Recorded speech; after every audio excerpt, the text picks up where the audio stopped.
ایک اور حدیث مبارک میں ہے کہ حضرت انس رضی اللہ تعالیٰ عنہ فرماتے ہیں کہ صلی اللہ علیہ وسلم نے فرمایا، جو شخص اپنی وراثت کے میراث کاٹے گا یعنی اس کا حصہ نہیں دے گا تو اللہ تعالیٰ قیامت کے دن اس کے جنت کی میراث کاٹ لے گا۔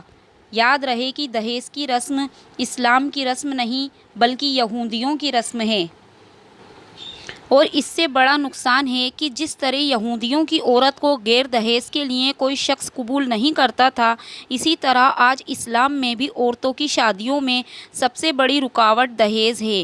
غریب آدمی کی بیٹی بڈھی ہو گئی کہ دہیز کا کوئی بندوبست نہ ہو سکا۔ اسی طرح اگر کوئی شخص یہ کہے کہ میں بہن کا وراثتی حصہ تو نہیں دے سکتا، البتہ جب اس کی شادی کا وقت ہوگا تو دہیز دے دوں گا، لہٰذا فرمایا گیا کہ بہنوں کو بر وقت حصہ دینے والے کی روح موت کے وقت بڑی آسانی سے نکلتی ہے۔ ایک عورت کا بھائی جب فوت ہوا تو اس عورت نے بہت اصرار کیا کہ مجھے بھی قبرستان لے چلو، میں بھی اپنے بھائی کی قبر پر جانا چاہتی ہوں۔ خیر اس کے اصرار کو قبول کیا گیا اور اسے قبرستان میں اسی جگہ لے جایا گیا جہاں اس کے بھائی کی تدفین ہونے والی تھی۔ اس کو دیکھتے ہی دیکھتے میت کو قبر میں اتارا گیا، اس کے بھائی کو مٹی کے سپرد کیا گیا۔ جب دعا کی باری آئی تو تمام عزیز اقارب کے سامنے اس کی روتی ہوئی بہن نے آسمان کی جانب اپنے ہاتھ اٹھائے اور آسمان کی جانب دیکھا۔ اس کا دل رو رہا ہے، آنکھیں چشم چشم برس رہی ہیں۔ اس نے ایک ایسی دعا کی کہ لوگوں کے مردہ ضمیروں کو جگا دیا۔ روتی ہوئی بہن نے آسمان کی جانب دیکھ کر فریاد کی، کہا، اے مالک انصاف کرنے والے، آج میرا بھی انصاف کر دے۔ رو رو کر کہنے لگی، میرے مالک تم میرے اس ظالم بھائی کو اپنی رحمت سے دور رکھنا، ایسے دور رکھنا جیسے اس نے میرے والدین کی وراثت سے مجھے دور رکھا ہے۔ میرے بچے بھوک سے بلکتے رہے لیکن اس ظالم کو میرے بچوں پر ذرا بھی ترس نہیں آیا۔ میں اپنے بچوں کو حرام جانور کا گوشت کھلانے پر مجبور ہو گئی۔ بچوں نے بڑی غربت کی زندگی گزاری ہے، جبکہ میرے اس ظالم بھائی کو کبھی بھی حیا نہ آئی، کبھی بھی رحم نہ آیا کہ میں اپنی بہن کی وراثت کو جو کہ حق ہے اسے ادا کروں۔ اے میرے مالک تو آج انصاف کر دے، اور جس طرح اس نے میری وراثت کے حق سے مجھے دور رکھا ہے اسی طرح تو اسے اپنی رحمت سے دور کر دے۔ تو دوستو، ایک لمحے کے لیے دل پر ہاتھ رکھ کر یہ سوچو، جب تم اپنی بہنوں کو ان کی وراثت کا حق نہیں ادا کرو گے تو کیا تمہاری بہنیں تمہارے لیے مغفرت کی دعائیں کریں گی یا جہنم کی دعائیں کریں گی؟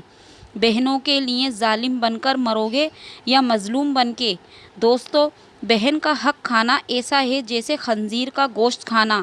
دوسرا وہ شخص جس کی روح مرتے وقت بڑی ہی آسانی سے نکلے گی۔ فرمایا، کثرت سے صدقہ کرنے والا شخص یعنی ایسا شخص جو اللہ کی رضا کے لیے مال و دولت میں سے یوں صدقہ کرتا ہے، جب وہ اپنے ایک ہاتھ سے کسی کو صدقہ دیتا ہے تو دوسرے ہاتھ کو ذرا بھی پتہ نہیں چلتا۔ جو شخص اپنی زندگی میں کثرت سے صدقہ کرے گا تو موت کے وقت اس کی روح آسانی سے نکلے گی اور جان گیری کا عمل اس کے لیے تکلیف دہ نہیں ہوگا۔ تیسرا وہ شخص جسے موت کے وقت تکلیف نہیں ہوگی، وہ شخص ہے جو کہ اپنے گھر والوں کے ساتھ حسن و سلوک کرنے والا ہو، یعنی اپنے ماں باپ، بیوی، بچوں اور بہن بھائیوں کے ساتھ نرم دلی کا رویہ رکھنے والا ہو، اپنے بیوی بچوں سے پیار کرنے والا ہو، حلال لقمہ کما کر اپنے بیوی بچوں کی کفالت کرنے والا ہو۔ بزرگان دین فرماتے ہیں کہ جب رزق تنگ ہونے لگے تو دسترخوان کو وسیع کر لیا کرو، یعنی اپنے بیوی بچوں پر خرچہ کرنا بھی صدقہ ہے۔ لہٰذا ایسا شخص جو اپنے گھر والوں پر خرچہ کرتا ہو اور ان سے حسن سلوک کرتا ہو تو ایسے شخص کی روح مرتے وقت آسانی سے نکلے گی اور اسے کوئی تکلیف نہیں ہوگی۔ حضرت عثمان غنی رضی اللہ تعالیٰ عنہ نے فرمایا، چوتھا وہ شخص جسے مرتے وقت تکلیف نہیں ہوگی وہ شخص ہے جو یہ سوچ کر نماز ادا کرتا ہے کہ جو نماز وہ ادا کر رہا ہے وہ میرے نبی صلی اللہ علیہ وسلم کی آنکھوں کی ٹھنڈک ہے۔ نماز دین کا سکون ہے، نماز مومن کی معراج ہے، اسلام اور کفر میں تفریق ہے، تو 5 وقت کے نمازی موت کے وقت کسی قسم کی سختی میں مبتلا نہ ہوگا۔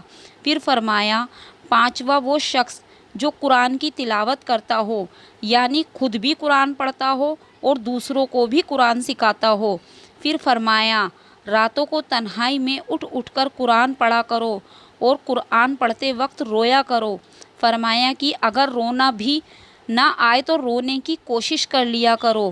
حضرت علی اجمیری گنج بخش رحمۃ اللہ علیہ سے کسی نے پوچھا کہ حضرت، اگر رونے کی کوشش بھی کریں اور پھر بھی رونا نہ آئے تو پھر کیا کریں؟ تو فرمایا کہ پھر اپنے مقدر پر رویا کرو کہ تم اتنے سنگ دل ہو گئے ہو کہ تمہاری آنکھیں آنسوؤں سے نہیں بہتی۔ حضرت عائشہ رضی اللہ تعالیٰ عنہا کہتی ہیں، جب سے انہوں نے اللہ کے رسول صلی اللہ علیہ وسلم کو موت کے وقت درپیش پر سختی کا منظر دیکھا، تب سے کسی کی آسان موت پر خوش نہیں ہوتی اور آسان موت نصیب ہونے کی تمنا بھی نہیں کرتی، کیونکہ وہ جان چکی تھیں کہ نہ تو موت کی سختی مرنے والے کے برے انجام کی دلیل ہے، نہ آسان موت کی کوئی عزت تو افزائی کی بات ہے۔ اگر سچ مچ ایسا ہوتا تو اللہ کے رسول صلی اللہ علیہ وسلم کو آسان سے آسان موت نصیب ہوتی۔ یہی وجہ ہے کہ وہ موت کی سختی کو ناپسند کرتی تھیں اور نہ کسی کی آسان موت پر خوش ہوتی تھیں۔